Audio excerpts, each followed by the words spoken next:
दूसरी ओर मीलों तक फैली हुई है एक ऐसी बस्ती जो एशिया की सबसे बड़ी झुग्गी बस्ती कहलाती है। जी हाँ, धारावी, जहाँ की गलियों ने ना जाने कितने बॉलीवुड के किस्से, कहानियों और ना जाने कितने उद्योग धंधों को जन्म दिया है। मुंबई में एक ओर जहाँ सद्गुरु माता सुदीक्षा जी महाराज भक्तों पर रहमतें बरसा रहे थे, तो वहीं दूसरी ओर निरंकारी राज पिताजी के पावन कदम उठे और चल पड़े धारावी बस्ती की ओर। धारावी के इन सकरी अंधेरी सीलन भरी गलियों में उस वक्त रूहानियत का उजाला फैल गया और इन गलियों में खुशियों रौनकों के गीत बजने लगे जब निरंकारी राज पिताजी के पावन चरण यहाँ पड़े। लोग गलियों में उतर आए और जिसे जहां भी जगह मिली वहीं से राज पिताजी के दर्शन करने लगा।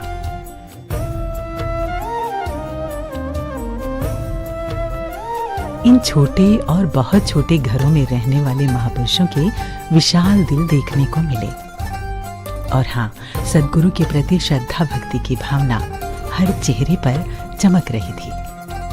निरंकारी राज पिताजी का पावन सानिध्य पाकर कहीं दिल की खुशी आंखों से बहने लगी तो कहीं होठों से खुशियों के गीत फूट पड़े, कहीं भाव विभोर मस्तक चरणों में झुका रह गया तो कहीं मुस्कानें इस तरह से खिली कि बस खिली ही रह गई। दिल की खुशी अनेक रूपों में छलक रही थी।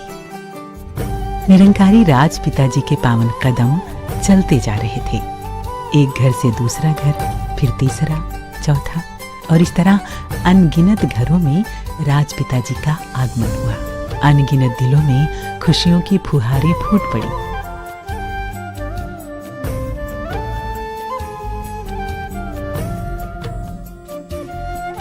चाहे वो दुर्गम गलियां हों या मुश्किल भरे दरवाजे, राज पिताजी के कदम चैनो अमन का संदेश लिए बस बढ़ते ही गए।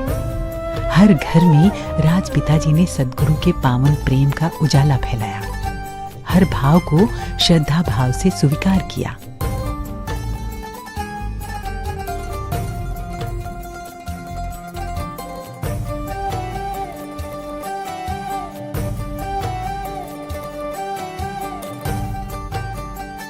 राज पिताजी का हौसला, उत्साह, इनका रूहानी प्रेम दिलों में भक्ति की रूहानी लहर उठा रहा था और इस तरह एक घर से दूसरे घर को रूहानियत की रोशनी से रोशन करते हुए रात गुजरती गई और लगभग 3 बज गए। एक ओर जहां मुंबई के इसी दामन में सिर उठाई लड़ियों से चमक रही थी गगनचुंबी इमारतें, तो दूसरी ओर धारावी बस्ती की अंधेरी गलियों में रूहानियत की रोशनी फैल रही थी।